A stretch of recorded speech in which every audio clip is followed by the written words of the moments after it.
குறைந்த விலை, நிறைந்த தரம். தங்கள் தேவைகள் அனைத்தும் ஒரே இடத்தில். ஜெயச்சந்திரன் டெக்ஸ்டைல்ஸ். இந்த கரெக்டாக 5 மணிக்கு எழுந்துச்சி வாக்கிங் போகிறவங்க, அப்புறம் மல்லி காஃபி குடிக்கிறவங்க, அருகம்புல் ஜூஸ் குடிக்கிறவங்கலாம் பார்த்தா செம்ம கிண்டல் பண்ணிருப்பேன். அப்புறம் ஒரு தாந்தோன்றித்தனமாக தான் இருக்கும் என் லைஃபு. இதெல்லாம் என்னடா இவங்க நடந்துன்னுக்கிறாங்க அப்படிலாம் தோணும் எனக்கு. எனக்கு லேசாக ஒரு ஷோல்டர் பெயின் இருந்துச்சு. நார்மலாக தான் இருந்துச்சு, அது இப்போ தாங்கிக்கிற அளவுக்கு தான் இருந்துச்சு. ஆனால் உடனே எங்கள் லேண்டுக்கு எதிரிலேயே அருணை மெடிக்கல் காலேஜ் இருக்குது, அங்கே போயிட்டேன். இப்போ எனக்கு ஷோல்டர் வலிக்குதுங்க அப்படின்னு. அவங்க உடனே செக் பண்ணி பார்த்துட்டு உங்களுக்கு அட்டாக் அப்படின்னு சொல்லிட்டாங்க. வலி வாழ்க்கையில் வேறு விதமான வலிகளை நார்மல் ஆளும் ரைட்டரும் எல்லாருமே சந்திக்கிறோம். இது ஒரு வகையான வலி, அதையும் நான் மீட் பண்ணேன். அதான் இந்த எக்ஸ்பீரியன்ஸ் நல்லதா கெட்டதா அப்படிலாம் சொல்ல தெரியல. ஆனால் இது ஒரு அனுபவம். எனக்கு பிக் பாஸில் இருந்த அந்த சக பார்ட்டிசிபெண்ட்ஸு அவங்களால எந்த பிரச்சனையுமே வரல. உண்மையிலே அவங்க எல்லோரும் என்னை ரொம்ப மரியாதையோடு தான் ட்ரீட் பண்ணாங்க. ஒருவேளை நான் இன்னும் கொஞ்ச நாள் இருந்ததுன்னா அந்த மரியாதைலாம் குறைஞ்சிருக்கலாம் கூட இப்போ தோணுது. வெளியே வந்த பிறகு தான் பயங்கர ஷாக் ஆகிட்டேன் நான்.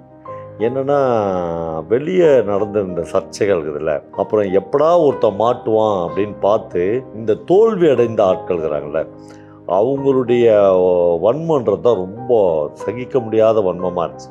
வாழ் படத்தில் நடித்த தம்பி இருக்காங்களா, பிரதீப் ஆண்டனி, அந்த தம்பி ஏற்கனவே தெரியும். ஏன்னா அந்த வாழ் படத்தை பார்க்குறதுக்கு நான் போயிருந்தேன். அப்பயே அவரை பார்த்தேன். உண்மையிலேயே அவருக்கு பால்யம் பயங்கர சிதைக்கப்பட்ட பால்யம். அவரை எங்களால் சமாளிக்க முடியல. அவர் மட்டும்தான் அதில் பயங்கரமாக ஒரு நிமிஷமும் கேம் விளையாடினார். எனக்கு அது பயங்கர இரிட்டேட்டாக இருந்துச்சு. நான் ஒரு 18 பேர் இருக்கிறோம். அது என்ன தான் கேமாக இருந்தாலும் கான்சியஸாக இதில் ஒரு நிமிஷமும் இது கேம்னு விளையாட முடியாதுல்ல. பள்ளிக்கூடத்துக்கே போவேன் நான் பாவா சொன்னார். கமலஹாசன் படித்தாரான்னு கேட்டார், காமராஜர் படித்தாருன்னு கேட்டாருலாம் எக்ஸ்போஸ் ஆகிடுச்சு. இவ்வளோ பேரை நம்மலாம் படிக்க வச்சுருக்கிறோம். சைக்கிள் எடுத்துன்னு போய் நான்லாம் அறிவொளி இயக்கத்தில் போய் ஒரு ஊர்லையாக போய் கல்விக்கு ஆதரவாக நாடகம் போட்டால். இப்போ இந்த ஃபேஸ்புக்கில் உட்காந்து எழுதுனாங்கள்ல இந்த வீரர்கள், இவன்லாம் இதுக்காக ஒரே ஒரு துரும்ப கூட கிள்ளிப்பட்டிருக்க மாட்டான். இவன் அன்றைக்கி எழுதிட்டு அடுத்த சப்ஜெக்டில் எவன் மாட்டுவான்னு போகிற ஆள். பௌத்தமிழா பார்வையாளர்களுக்கு வணக்கம். இன்று நாம் சந்திக்க இருப்பது எழுத்தாளர் பவா செல்லத்துரை. அவருடன் பேசலாம். வணக்கம். சமீபத்தில் உங்கள் வாழ்க்கையில் ஒரு முக்கியமான ஒரு கட்டத்தை இப்போ நீங்கள் கடந்து வந்திருக்கீங்க. 2வது முறை இருதய அறுவை சிகிச்சை செய்திருக்கீங்க. எப்படி அந்த பிரச்சனையை உணர்ந்தீங்க? இதான் முதல் முறை இது சிகிச்சை பண்ணது. ஒரு தடவை 6-7 வருஷத்துக்கு முன்னாடி என் ஃப்ரெண்ட் அவர் எஸ்கேபி கர்னா சும்மாவே என்னை போய் ஒரு ஜென்ரல் செக்கப் பண்ணுங்கன்னாரு. அப்போ போய் பண்ணப்போ எனக்கு பிளாக் இருக்குதுன்னு சொல்லிட்டாங்க. சொல்லிவிட்டு ஒரு ஸ்டண்ட் வச்சோம். அப்புறம் நான் உண்மையிலே உடல் நலத்தெல்லாம் ரொம்ப கவனிக்கிறதில்ல. இந்த கரெக்டாக 5 மணிக்கு எழுந்துச்சி வாக்கிங் போகிறவங்க, அப்புறம் மல்லி காஃபி குடிக்கிறவங்க, அருகம்புல் ஜூஸ் குடிக்கிறவங்கலாம் பார்த்தா செம்ம கிண்டல் பண்ணிருப்பேன். அப்புறம் ஒரு தாந்தோன்றித்தனமாக தான் இருக்கும் என் லைஃபு. இதெல்லாம் என்னடா இவங்க நடந்துன்னுக்கிறாங்க அப்படிலாம் தோணும் எனக்கு. உடம்பு ரொம்ப பெருசாக கவனிக்காத ஆள் தான் நான். அப்புறம் ஃபுட் கண்ட்ரோல் அப்படிலாம் சொல்கிறவங்கள பார்த்தாலும் இதெல்லாம் இந்த அப்பர் மிடில் கிளாஸுடைய வாழ்க்கை முறை. நம்மளாம் அப்படி கிடையாது, எது ஒன்றா சாப்பிட்லாம், நம்மளுக்கு ஒன்றும் ஆகாதுன்னு நினச்சிருந்தேன். அந்த டிசம்பர் 28ஆம் தேதி எனக்கு லேசாக ஒரு ஷோல்டர் பெயின் இருந்துச்சு. நார்மலாக தான் இருந்துச்சு, அது இப்போ தாங்கிக்கிற அளவுக்கு தான் இருந்துச்சு. ஆனால் உடனே எங்கள் லேண்டுக்கு எதிரிலேயே அருணை மெடிக்கல் காலேஜ் இருக்குது, அங்கே போயிட்டேன். இப்போ எனக்கு ஷோல்டர் வலிக்குதுங்க அப்படின்னு. அவங்க உடனே செக் பண்ணி பார்த்துட்டு உங்களுக்கு அட்டாக் அப்படின்னு சொல்லிட்டாங்க. அப்புறம் அப்படியே ப்ராசஸ் பண்ணி அடுத்த நாள் காலையில் எனக்கு ஆன்ஜியோலாம் பண்ணி, உங்களுக்கு நிறைய பிளாக் இருக்குது, மல்டிபிள் பிளாக் இருக்குது, அதனால் நீங்கள் ஒரு இது பண்ணிக்கணுன்ட்டாங்க, பைபாஸ் பண்ணிக்கணுன்ட்டாங்க. எல்லாமே ஏதோ இப்போ நினைக்கும் போது ட்ரீம் மாதிரி இருக்குது. அப்படி நடந்தது. அப்புறம் போய் ஹாஸ்பிட்டலில் படுத்தது எல்லாம் என்ன ஒன்றும் பெரிய கஷ்டம் இல்லை, அது ஒரு பெரிய அனுபவமாக எடுத்துக்கினேன். இந்த 1.5 மாதம் 2 மாதம் என்னுடைய நார்மல் லைஃப் மாறிடுச்சு. குறிப்பாக நான் உங்களுக்கு தெரியும், நான் எப்பயுமே நண்பர்களோடு இருக்கிறவன், ஃப்ரெண்ட்ஸோடைய மக்களோடையே இருக்கிறவன். அதை இல்லாமல் தனிமைப்படுத்திட்டாங்க.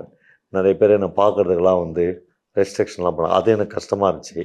மற்றபடி வலி வாழ்க்கையில் வேறு விதமான வலிகளை நார்மல் ஆளும் ரைட்டரும் எல்லாருமே சந்திக்கிறோம்.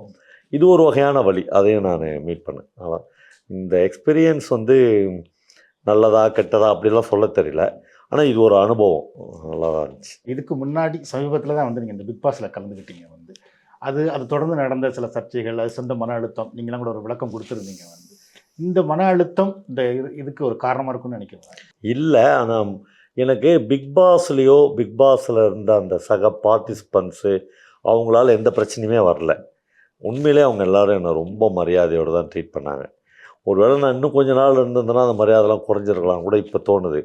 நான் உள்ளே இருந்தவொடனே ரொம்ப ரெஸ்பெக்டாக வச்சுருந்தாங்க. அப்புறம் ஏன் சார் ஒரு ரைட்டருக்கு மட்டும் பெரிய ரெஸ்பெக்ட் இருக்குன்னு அவனே எதிர்பார்க்குறான். அது தப்பு தான். நான் அப்படி எதிர்பார்க்கல. அங்கே இருக்கிற 18 பேரில் நம்ம ஒருத்தர், அவ்வளோதான். நாமளே நம்மளை ரொம்ப ஹையாக நினச்சிக்கிறோமோ அப்படின்னு தோணும் எனக்கு. அதிலலாம் எனக்கு பெரிய மன அழுத்தம்லாம் வரல. வெளியே வந்த பிறகு தான் பயங்கர ஷாக் ஆகிட்டேன் நான். என்னென்னா, வெளியே நடந்திருந்த சர்ச்சைகள் இருக்குதுல்ல, அப்புறம் எப்படா ஒருத்தன் மாட்டுவான் அப்படின்னு பார்த்து இந்த தோல்வி அடைந்த ஆட்கள் இருக்கிறாங்கள, அவங்களுடைய வன்மன்றது தான் ரொம்ப சகிக்க முடியாத வன்மமாக இருந்துச்சு. என் ஃப்ரெண்டு ஒருத்தர் சொன்னார், வெற்றிமாறனுடைய அந்த ஆடுகளம் படத்தில் பாய்ஸா ஜெயபாலன் கேரக்டர் இருக்குதுல்ல, அந்த கேரக்டர் வந்து ஒரு தோல்வி அடைஞ்ச கேரக்டர். தனுஷ் வந்து அவர் உருவாக்குற பையன்தான். ஆனால் ஒரு கட்டத்தில் அவரால் அந்த பையனை வின் பண்ண முடியாது, ஜெயிக்க முடியாதுன்னு தெரிஞ்சோடனே அவனை எப்படின்னா அழிக்கணும்னு பார்ப்பாரு. அது முடியாதுன்போது இவர் கழுத்தையே இவர் அழுத்துட்டு செத்துருவார். அந்த மாதிரியான ஆட்கள் லிட்ரேச்சர் உலகத்தில் இவ்வளோ பேர் இருக்கிறாங்களான்னு எனக்கு ஷாக்காக இருந்துச்சு. ஏன்னா லைஃப் முழுக்க நான் பாசிட்டிவான மனிதர்கள், பாசிட்டிவான விஷயங்களே பார்த்து வளர்ந்துட்டேன். மேக்ஸிமம் நெகட்டிவ் வரவே இல்லை எனக்கு.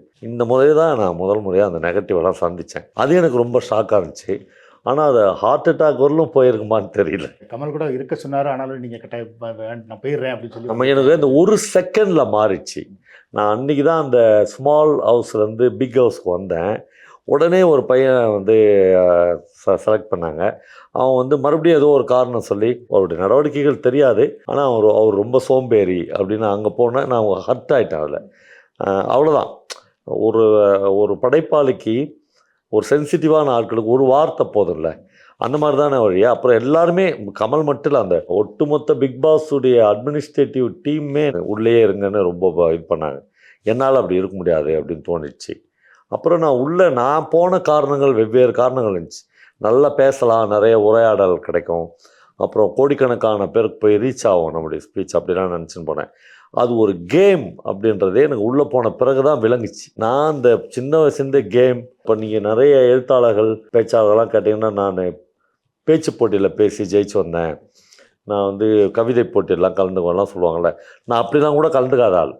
ஏன்னா இந்த போட்டிகள் அப்படின்னாவே நான் ரொம்ப தூரம் விலகி நிற்கிறாள், நமக்கு அது செட் ஆகாது அப்படின்னு தோணுச்சு. உள்ளே போனோடனே எனக்கு அது செட் ஆகாதுன்ற மூடில் தானே வெளியே வந்துட்டேன். நான் உள்ளே இருந்தவங்களில் அந்த சக பார்ட்டிசிபென்ட்ஸில் உங்களுக்கு யார் பிடிச்சிருந்தது? எனக்கு அந்த மாயான்னு ஒரு பொண்ணு இருந்துச்சு, ஒரு தேட்டர் ஆர்டிஸ்ட். அந்த பொண்ணு இருந்ததில் கொஞ்சம் ரொம்ப சென்சிட்டிவான, ஒரு கொஞ்சம் விவரமான, பெரிய ரீடரான்னு தெரியல, ஆனால் நிறைய தெரிஞ்சிருந்துச்சு லிட்ரேச்சர் பற்றிலாம். கீராவுடைய நாடகத்தெல்லாம், கீரை குழம்புன்ற நாடகத்தெல்லாம் ஆக்ட் பண்ணிக்குது அப்படி தெரிஞ்சு. அப்புறம் அந்த நிக்சன் அப்படின்ற பையன்லாம் வெறுமனே என் பேரில் பெரிய ஆர்வம் கொண்டு வந்தாங்க. அவங்க யாருக்கும் ஆர்ட் அண்ட் லிட்ரேச்சரில் பெரிய ஆர்வம் கிடையாது. அந்த வாழ் படத்தில் நடித்த தம்பி இருக்காங்களா, பிரதீப் ஆண்டனி, அந்த தம்பி ஏற்கனவே தெரியும். ஏன்னா அந்த வாழ் படத்தை பார்க்குறதுக்கு நான் போயிருந்தேன். அப்பயே அவரை பார்த்தேன். உண்மையிலேயே அவருக்கு வந்து பால்யம் வந்து பயங்கர சிதைக்கப்பட்ட பால்யம். அவரை எங்களால் சமாளிக்க முடியல. அவர் மட்டும்தான் அதில் பயங்கரமாக ஒரு நிமிஷமும் கேம் விளையாடினார். எனக்கு அது பயங்கர இரிட்டேட்டாக இருந்துச்சு. நான் ஒரு 18 பேர் இருக்கிறோம், அது என்ன தான் கேமாக இருந்தாலும் கான்சியஸாக இதில் ஒரு நிமிஷமும் இது கேம்னு விளையாட முடியாதுல்ல. அது அப்புறம் ஒரு கட்டத்தில் அவர் சொன்னார், சார் இதான் சார் கேமு, நீங்கள் அதனால் இந்த கதை சொல்கிற அப்போயாச்சும் நீங்கள் என்னை கூப்பிட்டுங்க சார் அப்படின்னார். நான் எப்பயுமே ஒன்று கூட மாட்டேன்னு சொல்லிட்டேன். நான் அவ்வளோ இரிட்டேஷனாக இருந்துச்சு எனக்கு. அவ்வளோதான். மற்றபடி மற்றவங்க எல்லாருமே ரொம்ப நார்மலான ஆட்களாக இருந்தாங்க. நார்மலான ஆட்கள்னால், நான் இந்த இன்டர்வியூனுடைய ஆரம்பத்தில் சொன்ன மாதிரி ரைட்டர்ன்றவன் பெரிய உயர்த்தியும், மற்ற இடத்துல இருக்கிற ரொம்ப அப்படி அந்த நார்மல் சொல்கிறேன் நான். அவங்களுக்கு லிட்ரேச்சர், ஆர்ட்டு அந்த மாதிரி விஷயங்கள் தெரியாது. அதில் டான்ஸ் மாஸ்டருங்க, குறிப்பாக இந்த டிவி சீரியலில் நடிக்கிறவங்க, அப்படி பசங்க தான் நிறைய பேர் இருந்தாங்க. அவங்க லைஃப்பை முழுக்க விளையாட்டாக பார்க்குறாங்க. பயங்கர கேம், விளையாட்டு, உற்சாகம், கொண்டாட்டம் அப்படி பார்க்குறாங்க. நம்மளுக்கு வந்து கொஞ்சமாச்சும் சீரியஸ்னஸ் இருக்கணும்னு தோணும். இது ரெண்டுமே ஒரு கட்டத்தில் பொருந்தி போக முடியாது போயிடுச்சு. அதில் வந்து குறிப்பாக வந்த கான்ட்ரவர்சி என்னென்னா, ஒரு 2-3 தான் வந்துச்சு. ஒன்று வந்து அந்த கல்வி பற்றி ஒன்று வந்தது, அப்புறம் அந்த எச்சில் துப்புறது பற்றி ஒரு இது வந்தது. அது நீங்கள் அதை எடிட் பண்ணி பண்ணவங்கள இருந்தது அப்படின்னு சொன்னீங்க. இப்போ என்ன நினைக்கிறீங்க அந்த கல்வி பற்றி நீங்கள் பேசின விஷயங்களை ஒட்டி? இந்த கல்வி பற்றி நான் வந்து 25 வருஷமாக என்ன பேசினுக்கிறனோ, நான் மட்டும் இல்லை, நான் அந்த என்னுடைய விளக்கத்திலே சொல்லியிருந்தேன். வாசனி தேவி, பேராசிரியர் மாடசாமி, பிரின்ஸ் கஜேந்திர பாபு, அப்படி எல்லாருமே கல்வியை பற்றி என்ன பேசுகிறாங்களோ அதே தான் நானும் சொல்கிறேன். என்னென்னா, இப்போ இருக்கிற வகுப்பறை கல்விக்குதில்ல, அதனுடைய போதாமை என்ன அப்படின்றது நான் சொல்லணுன்னே அவசியம் இல்லை, நமக்கே தெரியும். இந்த 12 வருஷமோ 15 வருஷமோ அல்லது 17 வருஷமோ படிச்சுட்டு வர ஒரு பிஜி வரலும் படிச்சுட்டு வர பையன் எவ்வளவு போதாமையோடு வெளியில் வரான்னு தெரியும்.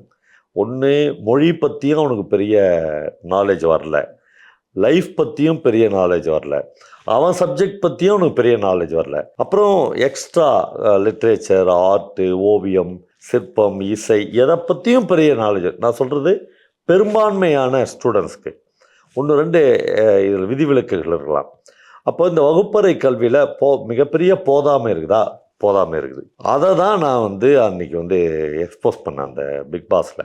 அது எப்படி திரிக்கப்பட்டுச்சுன்னா, பள்ளிக்கூடத்துக்கே போவேணான்னு பவா சொன்னார், கமலஹாசன் படித்தாரான்னு கேட்டார், காமராஜர் படித்தாருன்னு கேட்டாருலாம் எக்ஸ்போஸ் ஆயிடுச்சு. என்னன்னா, ஜோவிகான்ற பொண்ணு படிப்பு எனக்கு வரல சார், என்னை சித்திரவதை பண்ணாதீங்கன்னு கெஞ்சுது. ஆனால் என்னை ஏன் இப்படிலாம் பண்ணுறீங்க, உங்களுக்கு ஒரு டிக்கியை கழட்டி மாட்ட தெரியுமா, கார் ரிப்பேர் ஆச்சுன்னா எனக்கு மாட்ட தெரியும், எனக்கு அதில் டேலண்ட் இருக்குதுன்னு அப்படி சொல்கிற பொண்ணை ஏன் அவர் போட்டுறீங்க, விட்டுருங்களா? ஏன் நான் சொல்கிறேன், இது எல்லாத்தையும் முடிச்சு போட்டு இவ்வளோ பெரிய ஒரு வன்முறைக்கு காரணமாக பவா கல்வியே வேணான்னாரு. கல்வியே வேணான்னு எந்த சமூக விரோதியும் சொல்ல மாட்டான். அப்புறம் நான்லாம் உங்களுக்கு என்ன பர்சனலாக தெரியும், 25-30 வருஷமாக எவ்வளோ பேரை நம்மலாம் படிக்க வச்சுருக்கிறோம். சைக்கிள் எடுத்துன்னு போய் நான்லாம் அறிவொளி இயக்கத்தில் போய் ஒரு ஊர்லையாக போய் கல்விக்கு ஆதரவாக நாடகம் போட்டால், இப்போ இந்த ஃபேஸ்புக்கில் உட்காந்து எழுதுனாங்கள இந்த வீரர்கள், இவன்லாம் இதுக்காக ஒரே ஒரு துரும்போ கூட கிள்ளிப்பட்டிருக்க மாட்டான். இவன் அன்றைக்கி எழுதிட்டு அடுத்த சப்ஜெக்டில் எவன் மாட்டுவான்னு போகிற ஆள். இதுக்கெல்லாம் ஒரு பெரிய வேல்யூ இல்லை இவங்க எழுதுறதுக்கெலாம். அன்றைக்கி அந்த படைப்பாளியை அல்லது அதுக்கு காரணமானவனை இவங்களால் காயப்படுத்த மொழிய இவங்க சொல்கிறதுக்கெல்லாம் ஒரு பெரிய இந்த கருத்தியலுக்கெல்லாம் மதிப்பு இல்லைன்றத என்னுடைய பழைய இலக்கிய நண்பர்கள் சொல்லிக்கினே இருப்பாங்க. இவங்களாம் அடுத்த நாள் அடுத்த சப்ஜெக்ட் போயிடுவாங்க அப்படின்னு. எனக்கு புரியல. அப்போ தான் எனக்கு புரிஞ்சு, அவ்வளோதான். நான் அதை அன்றைக்கே நான் ஃபீல் பண்ணேன். நான் அதுக்கப்புறம் ஏராளமான கூட்டங்களுக்கு போக ஆரம்பிச்சிட்டேன். அப்புறம் என்னுடைய இந்த சர்ஜரிக்கு அப்புறமும் கூட்டங்களுக்கு போகிறேன். யாருமே என்ன சார் பிக் பாஸில் போய் நீங்கள் கல்வியே வேணான்னீங்களேன்னு பேசுகிறேன். அந்த ஐடென்டிட்டியை நான் யாருன்னு சமூகத்துக்கு தெரியும். இந்த மாதிரியான ஒரு வெற்று சலம்பல் பண்ணிலாம் ஒரு ஆளுடைய மரியாதையை அல்லது ஒரு ஆளுக்கு சமூகத்தில் ஏற்பட்டு இருக்கிற அடையாளத்தை குலைச்சிட முடியும்னு இவங்களாம் நினைக்கிறாங்கல்ல. சீரியலில் தோற்று போனவன், சினிமாவுக்கு விமர்சனம் எழுதி யூடியூப்பில் பேசி பிழைக்கிறவன், இவெல்லாம் எழுத்தாளர்களுக்கு கருத்து சொல்ல வந்துட்டான். அதான் மிகப்பெரிய கொடுமை இது. இவன் வாழ்க்கையே ரொம்ப பரிதாபகரமான வாழ்க்கையாகுது. எல்லாத்துலேயும் தோற்று போய் உட்காந்துக்கிறவனாகிறான். இவன் எப்படா சந்தர்ப்பம் கிடைக்குன்னு பார்த்து படைப்பாளிகளுக்கு மற்றவங்களுக்கு நியாயம் சொல்கிற இடத்துக்கு போயிட்டானே, அப்படி ஒரு ஸ்பேஸை ஃபேஸ்புக் மாதிரியான இடங்கள் கொடுத்துச்சுன்ற வருத்தம் தான் எனக்கு இருக்குது. மற்றபடி எனக்கு இந்த பிக் பாஸ்க்கு அப்புறம்லாம் என்னுடைய ரீடர்ஸு, என்னை தெரிஞ்சவங்களுடைய எண்ணிக்கை ஒரு 10 மடங்கு அதிகமாகிருக்கு. அதனால் எனக்கு அது ஒரு வகையில் பாசிட்டிவான விஷயமாக தான் நான் பார்க்குறேன். அதே மாதிரி நீங்கள் சின்ன சில கதைகள் கூட தவறாக புரிஞ்சு கொள்ளப்பட்டு அது எடிட் பண்ணி வேறு விதமாக நானே தலைவாய் ஒரு குறிப்பிட்ட கதையை பல்வேறு கால இடைவெளிகளில் சொன்னேன்னா அதே வெர்ஷனை சொல்ல மாட்டேன். அப்புறம் நான் மனப்பாடம் பண்ணி ஒப்பிக்கிற ஆள் கிடையாது. இப்போது ஒரு 2 நாளைக்கு முன்னாடி நடந்த ஒரு இன்சிடென்ட் சொல்கிறேன். ஜெயமோகனுடைய கணக்குன்னு ஒரு கதை இருக்குது. அதில் ஒரு ட்ரைபை ஒரு நாயர் ஏமாற்றுவான். அதான் அந்த கதை. அவன் ஏமாந்து போயிடுவான்.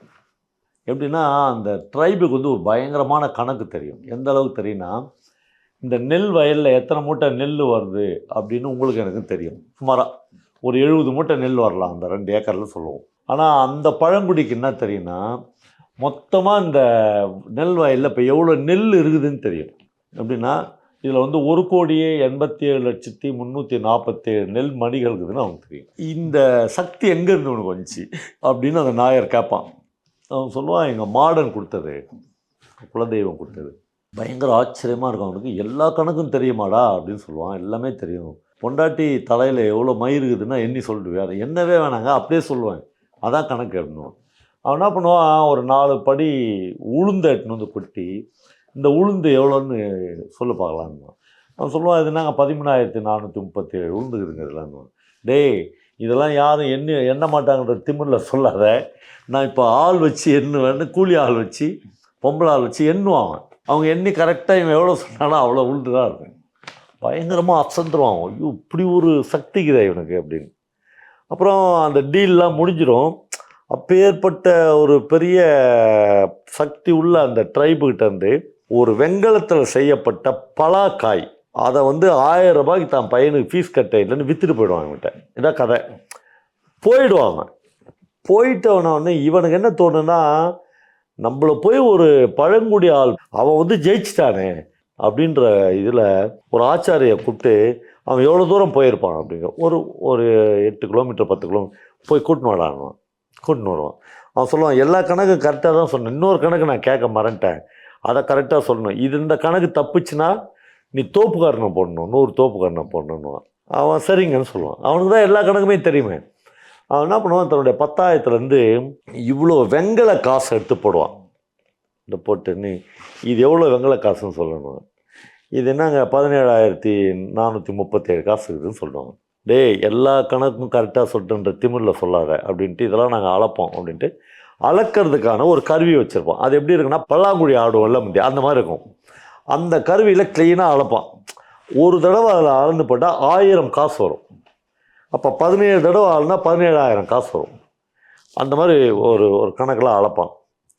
அளந்தோடனே இப்போ இவன் சொன்னதுக்கும் அதுக்கும் கணக்கு தப்பாக இருக்கும். 40 காசு வந்து குறையும்.